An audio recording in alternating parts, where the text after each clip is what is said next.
अस्सलाम वालेकुम। कल हमने पढ़ी थी प्री प्रोसेसर डायरेक्टिव्स। आज का जो नेक्स्ट हमारा टॉपिक है वो है explain header files and is use in programs. जो कल हमने पढ़ी थी हेडर फाइल stdio.h, उसी को मज़ीद थोड़ा सा एक्सप्लेन किया हुआ है कि हेडर फाइल्स क्या होती हैं।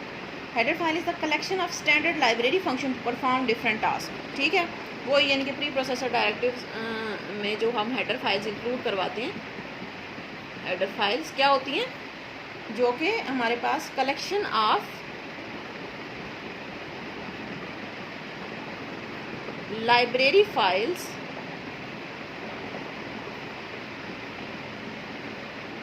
टू परफॉर्म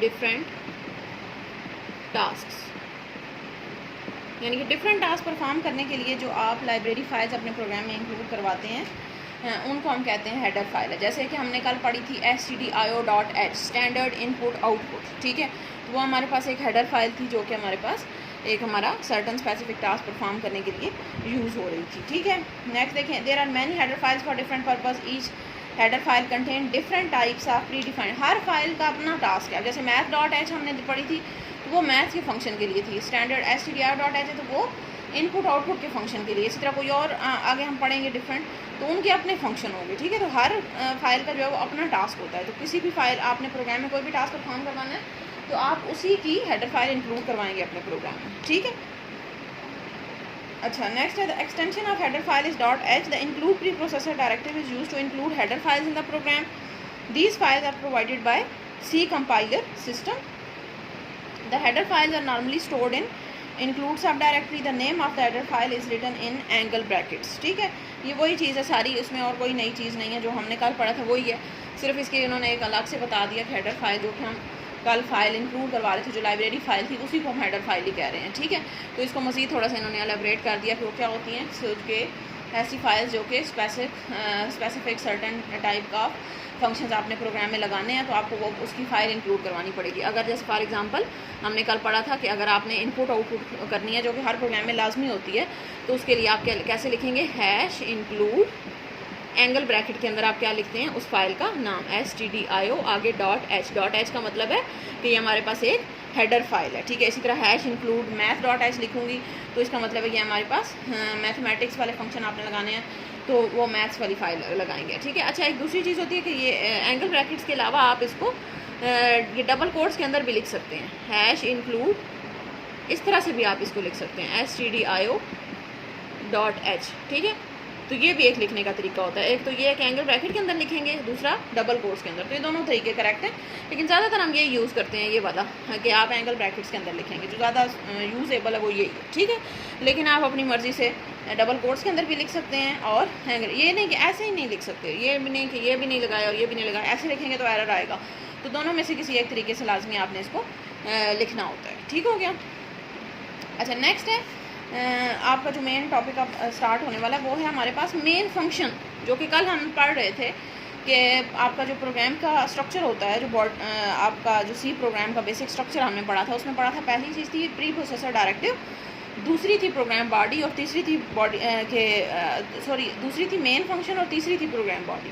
तो अब तो हम दूसरी चीज़ पे आ रहे हैं, मेन फंक्शन पे। ठीक है, तो अभी तक हमने ये जो चीज़ें पढ़ी हैं कि प्री प्रोसेसर डायरेक्टिव क्या होती हैं, उसकी टाइप्स कौन सी हैं और हेडर फाइल, ये सारा हमारे पास प्री प्रोसेसर डायरेक्टिव के अंदर आता है। ठीक है, अब दूसरा हमारे पास है प्रोग्राम बॉडी। अगर आपके पास ये लॉन्ग क्वेश्चन आता है कि what is the basic structure of C program, तो आप ये सारा उसके अंदर मेंशन करेंगे।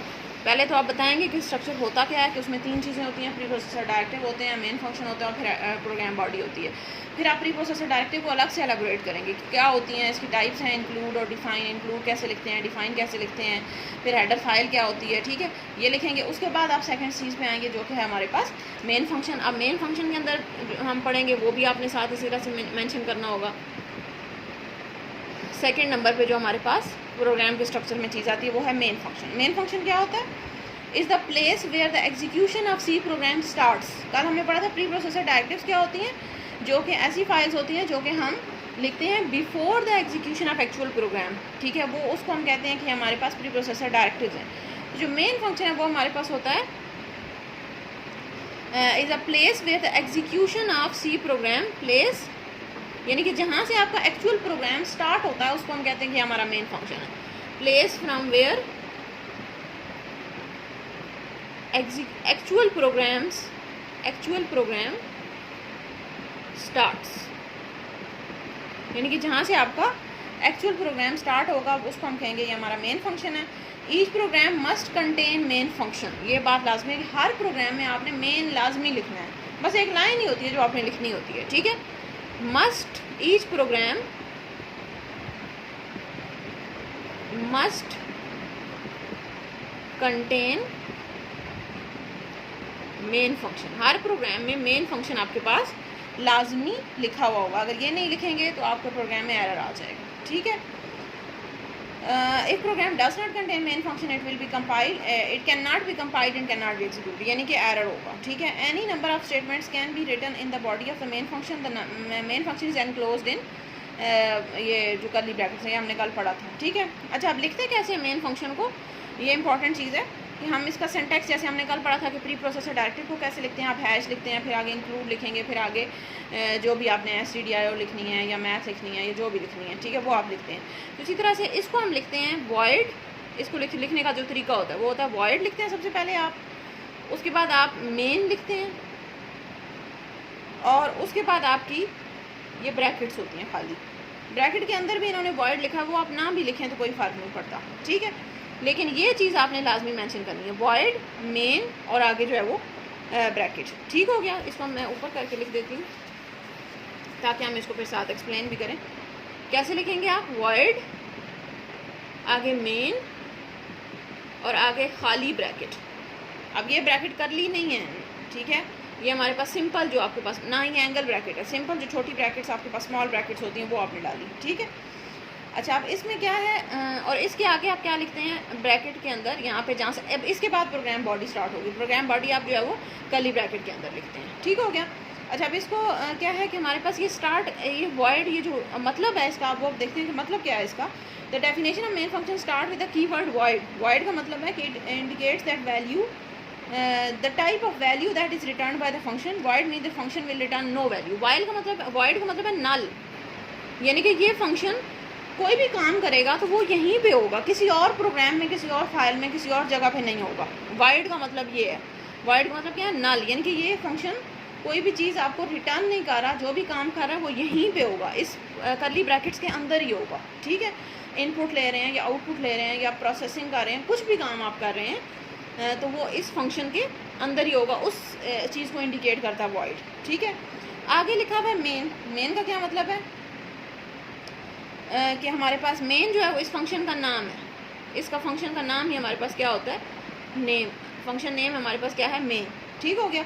और आगे हमारे पास फिर जो है वो खाली ब्रैकेट्स हैं, इसका मतलब है कि इसमें हमारे पास इस फंक्शन के कोई पैरामीटर्स, आर्गूमेंट्स, कोई कुछ भी नहीं है, जो भी काम होगा वो इस फंक्शन के अंदर ही होगा, ठीक है। ये जो आगे हम फंक्शन वाला चैप्टर पढ़ेंगे उसमें आप इसको ज़रा ज़्यादा आसानी से समझ सकेंगे। तो फिलहाल आप इसको मतलब यही ले लें कि ये जो खाली ब्रैकेट्स होती हैं इसका मतलब है कि नो आर्ग्यूमेंट्स, यानी कि ये फंक्शन कोई भी चीज़ एक्सेप्ट नहीं कर रहा, जो भी काम हो रहा है वो यहीं पे ही हो रहा है, ठीक है। उसके बाद body of main function is include in braces, it consist of C language statement, the instructions are used to implement program logic, ठीक हो गया। तो ये हमारे पास जो है वो मेन फंक्शन को आप इस तरह से एक्सप्लेन करेंगे कि हम इसका मेन फंक्शन होता क्या है, जहाँ से आपकी एक्चुअल प्रोग्राम एग्जीक्यूशन स्टार्ट होती है, ये उसकी डेफिनेशन हो गई। उसका सिंटैक्स क्या है, void आगे फंक्शन मेन और आगे खाली ब्रैकेट। void का क्या मतलब है, नल, इसका मतलब है कि ये फंक्शन कोई भी चीज़ रिटर्न नहीं कर रहा, जो भी काम हो रहा है वो इस फंक्शन के अंदर ही हो रहा है। उसके बाद मेन लिखा जो कि इस फंक्शन का नाम है, ठीक है, हमेशा यही रहेगा। और उसके बाद हमारे पास, और ये आप खुद से चेंज नहीं कर सकते, मेन ही आप लिखेंगे हमेशा, और आगे खाली ब्रैकेट्स हैं, इसका मतलब ये फंक्शन कोई भी आर्गूमेंट्स नहीं ले रहा, जो भी काम हो रहा है वो इस फंक्शन के अंदर ही हो रहा है, ठीक हो गया। तो इसी वजह से अगर यहाँ पे आप बीच में void भी लिखते हैं तो उसका भी यही मतलब होगा कि नल, यानी कि कोई आर्गूमेंट एक्सेप्ट नहीं कर रहा। इस वजह से मैंने कहा कि आप ना भी लिखें तो कोई फ़र्क नहीं पड़ेगा, लेकिन ये पिछला void लिखना लाजमी है, ठीक हो गया। ये हमारे पास हो गया सेकेंड चीज़। अब नेक्स्ट हमारे पास थर्ड जो चीज़ थी वो प्रोग्राम बॉडी है, ठीक है, उसी को आगे थोड़ा सा एक्सप्लेन किया हुआ है कि बॉडी के अंदर आप जो है वो ज़ाहिर स्टेटमेंट्स लिखते हैं, तो वो हमारे पास है। नेक्स्ट है what do you know about C statements या प्रोग्राम बॉडी, उसको आप अलग से टॉपिक भी बना के लिख सकते हैं। नंबर 3 पे आप लिख दें प्रोग्राम बॉडी। प्रोग्राम बॉडी का आप लिखेंगे कि हमारे पास enclosed in curly brackets. Curly brackets हमारे पास कौन सी होती हैं? ये वाली। इसके अंदर आप जो है वो अपने प्रोग्राम की बॉडी लिखेंगे। अब बॉडी के अंदर हमारे पास क्या होती हैं? स्टेटमेंट्स।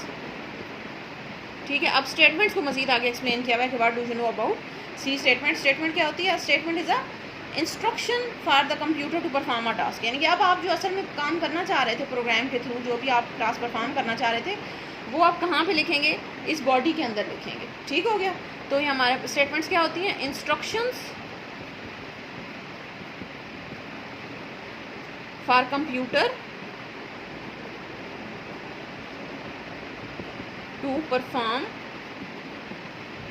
आ टास्क। यानी आपने प्लस करना है, माइनस करना है, जो भी आपने काम करना है, वो काम करने के लिए जो आप स्टेटमेंट्स लिखेंगे, उसको हम इंस्ट्रक्शंस देंगे, उसको हम कहते हैं statements. The statements are written in curly brackets. ठीक है, ये हम पीछे पढ़ चुके हैं। The computer perform these instructions one by one in the same sequence in which it is written. One by one आप इनको परफॉर्म करते हैं। ठीक है, अब जैसे देखिए हमारे पास एक छोटा सा इन्होंने आगे एक प्रोग्राम बनाया है, वो क्या होगा। और ये भी बात इसमें लिखनी है कि ये जो स्टेटमेंट्स होती हैं हमेशा आप इनके आखिर पे सेमी कॉलन लाजमी लगाते हैं। ठीक है, अच्छा अब आपने एक बेसिक स्ट्रक्चर पढ़ लिया। अब छोटा सा एक प्रोग्राम हम लिख सकते हैं। ठीक है, कि फॉर एग्जांपल मैंने स्टार्ट किया अपने प्रोग्राम हमेशा इंक्लूड मैंने आपको बताया था कि आपका प्रोग्राम हमेशा इस लाइन से स्टार्ट होगा, stdio.h। ठीक हो गया।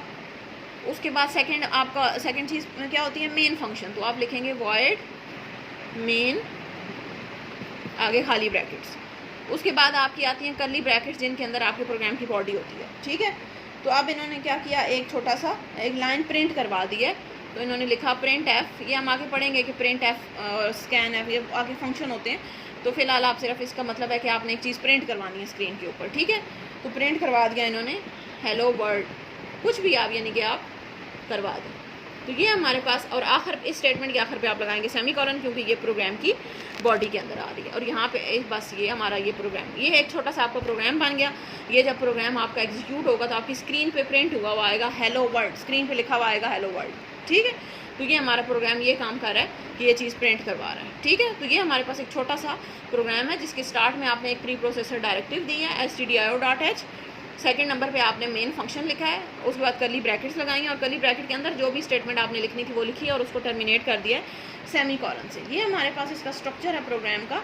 अगर आपको प्रोग्राम की बॉडी समझ नहीं आ रही कि प्रोग्राम कैसे लिखना है, प्रोग्राम कोई भी स्टेटमेंट आपको कोई काम करने को कहा गया आपसे नहीं हो रहा, तो अगर आप इतना भी लिख देते हैं ना कि ये आपने ये एक प्री प्रोसेसर डायरेक्टिव लिख दिया, आपने मेन फंक्शन लिख दिया, कर्ली ब्रैकेट लगा दी और जो भी बीच में कोई स्टेटमेंट लिखी है एक दो, उसके आखिर में सेमीकोलन लगाया, यानी कि आपका स्ट्रक्चर करेक्ट है, तो आपको उसका 1 नंबर लाजमी मिल जाता है। ठीक है, 5 नंबर का प्रोग्राम है तो 1 नंबर आपको उसका मिल जाएगा कि आपने उसका स्ट्रक्चर जो है वो करेक्ट लिखा है। ठीक हो गया, तो ये हमारे पास जो है वो हमारा छोटा सा एक टॉपिक था स्टेटमेंट्स के बारे में। अच्छा, नेक्स्ट है हमारा बग एंड डीबगिंग है।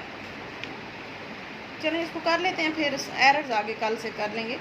बग हम पीछे भी पढ़ चुके हैं, मेरे ख्याल से कहीं हमने पढ़ा था कि बग किसको कहते हैं और डीबगिंग क्या होती है। बग हमारे पास होता है एरर। बग किसको कहते हैं? एरर को। सी प्रोग्राम के अंदर अगर कोई एरर आ रहा है, कोई भी मसला आ रहा है, तो उसको हम कहते हैं कि हमारे पास बग है। Error in a computer is known as a bug. The programmer can make different errors while writing program. आप जब प्रोग्राम लिखते हैं, आप ज़ाहिर आप नया लिखना स्टार्ट करेंगे तो आप बहुत सारे एरर करेंगे। जैसे फॉर एग्जांपल आपने सेमीकोलन नहीं लगाया स्टेटमेंट के आखिर पे, ठीक है, या आपने कर्ली ब्रैकेट्स नहीं लगाई, या एक लगाई दूसरी नहीं लगाई, तो ये सारे एरर्स हैं, इनको हम क्या कहते हैं? बग। ठीक है, program can not be compiled if it contain any syntax error. ठीक है, कि अगर आपने कोई एरर डाला हुआ है, कोई भी एरर आप प्रोग्राम में है, तो आपका प्रोग्राम कंपाइल नहीं होगा, यानी कि आपकी आउटपुट नहीं आएगी, एक रिजल्ट नहीं आएगा। ठीक है, और जो एरर को करेक्ट करने का, जो रिमूव करने का प्रोसेस होता है, अब जैसे फॉर एग्जांपल आपने फिर जब आपने कंपाइल किया, आपको पता चला कि ये एरर है, फिर आप क्या करेंगे? जहाँ पे सेमीकोलन नहीं था वहाँ पे सेमीकोलन लगाएंगे, जहाँ पे कर्ली ब्रैकेट नहीं लगाई हुई थी वहाँ पे लगाएंगे कर्ली ब्रैकेट। तो ये जो तरीका है ना, ये जो प्रोसेस है, यानी कि जिसमें आप अपने एरर्स को ठीक कर रहे हैं, एरर को करेक्ट करने का जो प्रोसेस होता है, उसको आप क्या कहते हैं? डीबगिंग। डीबगिंग क्या होती है? करेक्शन ऑफ एरर्स, यानी कि जो आपके एरर्स को करेक्ट करने का प्रोसेस होता है, उसको हम क्या कहते हैं कि हमारे पास क्या है? डीबगिंग। ठीक हो गया, तो ये छोटा सा एक टॉपिक था। कल से हम इंशाल्लाह ये जो आपका रह गया है ये chapter, syntax error, logical error, run time error, ये हम कल करेंगे इंशाल्लाह। ठीक है, थैंक यू।